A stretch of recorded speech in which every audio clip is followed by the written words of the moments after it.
नमस्कार दोस्तों, मैं इस समय मौजूद हूँ ग्राम पंचायत बेलारी जा में और हम बैठे हैं अभी जो हमारे वर्तमान के सरपंच हैं वीरेंद्र साहू जी, युवा सरपंच हैं।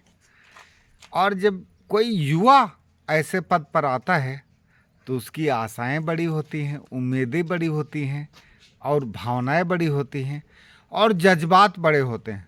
सरपंच जी। हाँ जी, हाँ जी। सरपंच जी, आपको 1 साल हो गया सरपंच बने हुए। क्या क्या आपने गांव के लिए प्राप्त किया सरकार से? सरकार थोड़ा माइक को ना अभी कुछ नहीं दे रहा है जी। कुछ नहीं दिया। नहीं। 1 साल में आपको ग्राम पंचायत को सरकार से कुछ प्राप्त नहीं हुआ? नहीं हुआ है, सब काम अभी दिए हैं, काम पेंडिंग में है सरकार के पास। क्या क्या काम दिया गया है सरकार के सीसी द्वारा? रोड दिया गया है, स्कूल भवन के लिए दिया गया है, शौचालय के लिए दिया गया है। तो जब सरकार ने आपको दे दिया तो पेंडिंग क्यों है? पता नहीं जी। नहीं, मुखिया आप हैं भाई। आपके गांव में काम हो क्यों नहीं रहा है? आप बोल रहे हैं कि आपको दे दिया गया है। दिया नहीं, आपका एग्रीमेंट हो गया? आपके अच्छा, आपने प्रस्ताव दिए हैं बस। आपने अपने गांव के विकास कार्यों के लिए प्रस्ताव दिया है, लेकिन ये जो प्रस्ताव हैं ये अभी तक शासन के द्वारा स्वीकृत नहीं हो पाया है। अरे तो चेक डैम वगैरह अभी स्वीकृत हो गया है। हाँ। तो अब जनवरी में शुरू करना है, समझो। कौन सा चेक डैम स्वीकृत हुआ है? एक नाला वाला।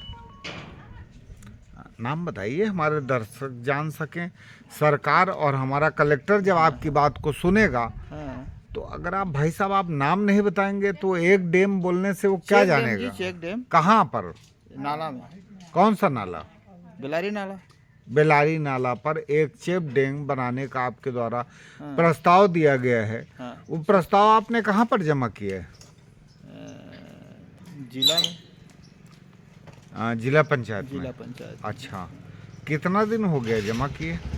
जमा किए लमसम महीना दिन हो गया। 1 महीना हो चुका है। हाँ। तो स्वीकृत होके आ गया है कार्य। हो गया स्वीकृत? स्वीकृत हो गया। जनपद पंचायत में आपका एग्रीमेंट हो गया? हो गया। तो जनपद पंचायत में एग्रीमेंट भी हो गया है, कार्य भी स्वीकृत हो गया है त्योहार के बाद। सरपंच जी, मैंने सुन रखा है कि 1 अप्रैल के बाद, 1 अप्रैल 2025 के बाद अभी तक 15वें वित्त आयोग का पैसा नहीं आया है। आपके यहाँ आया है कि नहीं आया है? नहीं आया है। अच्छा, वित्त आयोग का पैसा आता है तो गांव के बहुत सारे निर्माण कार्य होते हैं। आपके यहाँ क्या हुआ सर? वित्त कार्य तो आया नहीं, जब आया था तो उसमें ना बोर खनन वगैरह कराए हैं। अच्छा। तो हाँ। तो किसमें बोर खनन कराए हैं? मूलभूत से? हाँ। मूलभूत से आपने बोर खनन कराया क्योंकि गांव की बुनियादी ज़रूरत थी। हाँ। गांव की बुनियादी ज़रूरतों को देखते हुए हमारे सरपंच जी ने बोर का खनन कराया है, लेकिन चेक डैम का निर्माण कार्य अभी तक उम्मीदों के भरोसे है। सरपंच जी, अगर ये चेक डैम बन जाएगा तो इससे गांव वालों को क्या फ़ायदा होगा? गाँव वालों को सिंचाई के लिए। माइक नज़दीक रखिएगा। हाँ। गाँव वालों को सिंचाई के लिए वो काम आएगा जी। लगभग कितने एकड़ का रकबा सिंचित हो जाएगा आपके गांव का? गांव का लगभग 40 से 50 एकड़ का सिंचित हो जाएगा उसमें।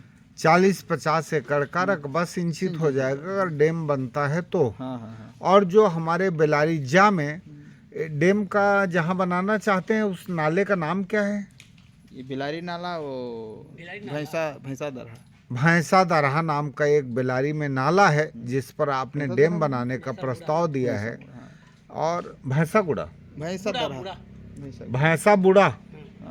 तो ये जो डैम है इसको हमारे ग्रामवासी, ये भाई साहब बैठे हैं, आप देखिए कैमरे में, भाई साहब ने बताया कि ये इसको भैंसा बूढ़ा के नाम से जानते हैं।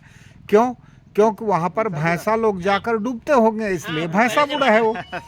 तो बेसिकली अगर आप समझेंगे तो जो हमारा ग्राम पंचायत बेलारी जा है और हम बैठे हैं बलौदा बाजार जिले के अंतिम छोर पर, ये बलौदाबाजार जिले के कसडोल विकास खंड की अंतिम ग्राम पंचायत बेलारी है। उसके बाद आप मित्रों ये रास्ता देख सकते हैं, ये जो रास्ता है बिलाईगढ़ सारंगढ़ जिले के लिए चला जाता है, और जो हमारा ये अग्रिम रास्ता है ये हमारा जाता है कसडोल विकास खंड के लिए। तो फिर से हम रूबरू होते हैं। साहब आप बताएंगे कितने लोगों को फायदा होगा इससे डैम बनने से? उसमें कम से कम 25-30 आदमी को फायदा होगा और नहाने का काम आएगा। अगर डैम बन जाता है तो गांव के बहुत से लोगों को फायदा होगा, और पानी की रुकावट होगी, उससे जल संसाधन बढ़ेंगे और साथ ही गांव की निस्तारी बढ़ेगी। तो हमारे सरपंच जी ब्रेक पर गए हैं, वो ब्रेक से हम जल्द ही लौटते हैं, उसके बाद फिर से बातचीत शुरू करेंगे। तो हम पटेल साहब से बात करते हैं। दरअसल पहले के ज़माने में ये भैंसा बूढ़ा, तो जो भैंसा बूढ़ा है पटेल साहब, जी सर। अगर आप हमको अपने बगल में बैठने की अनुमति देंगे तो हम आपके साथ बैठ कर चर्चा करेंगे। बिल्कुल सर। पटेल साहब ये भैंसा बूढ़ा नाम कैसे पड़ा इसका? पहले ज़माने में वहाँ भैंसा धोते थे हम्म। और उसी कारण से भैंसा धोआ पड़ा और वहाँ नहाते थे। हम लोग वहाँ खेती भी करते हैं, हमारा वहाँ 18 गढ़ का चक है, उसमें भाई भाई का, और वहीं धोते थे, और नगड़ा गांव के लोग ही भी धोते थे। अच्छा, नगेड़ा गांव के लोग भी वहाँ पर हाँ, आते हैं। और वो तो पटेल साहब नगेड़ा और बेलारी को मिलाकर गांव के दोनों गांवों के लगभग कितने किसान इस डैम के ऊपर आश्रित होंगे जिससे उनको फायदा मिलेगा और खेत को फायदा मिलेगा? उनसे कम से कम 40 किसानों को फायदा होगा। 40 किसानों को? जी सर। और 40 किसानों की जो जमीन है वो कितने हेक्टेयर या एकड़ में होगी? उसमें कम से कम 40-50 एकड़ का होगा वो लगभग। तो ये जो जमीन है जी। तकरीबन 40 से 50 एकड़ की जमीन है। इधर का उतना, और ग्रामवासियों को उम्मीद है, नगेड़ा वालों को भी है वही तो, वो सीमा रेखा है, वो नाला जो है उधर नगड़ा गांव पड़ता है, इधर भी हमारा गांव पड़ता है बिलारी। सीमा रखा है। जी। दोनों गांव का निस्तारी होगा। दोनों गांव के किसानों को फायदा होगा। जी सर। जल संसाधन जो स्तर भी बढ़ेगा, उसमें जी, स्तर भी बढ़ेगा, जल स्तर भी बढ़ेगा। जी। हाँ, ये बुनियादी जरूरत है। जी।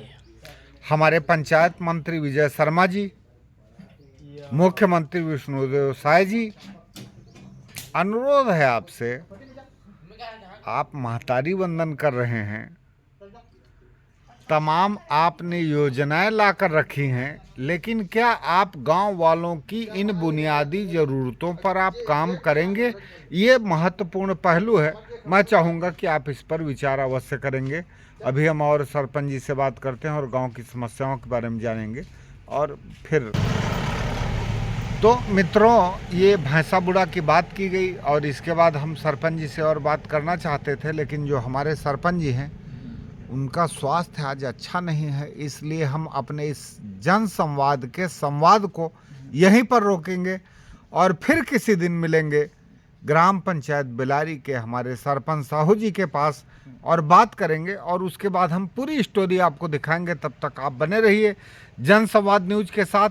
मिलते हैं फिर नई खबर के साथ। राजेश मिश्रा जन संवाद के लिए, बेलारी जा विकास खंड कसडोल, जिला बलौदाबाजार, छत्तीसगढ़ से। नमस्कार, जय जोहार। जय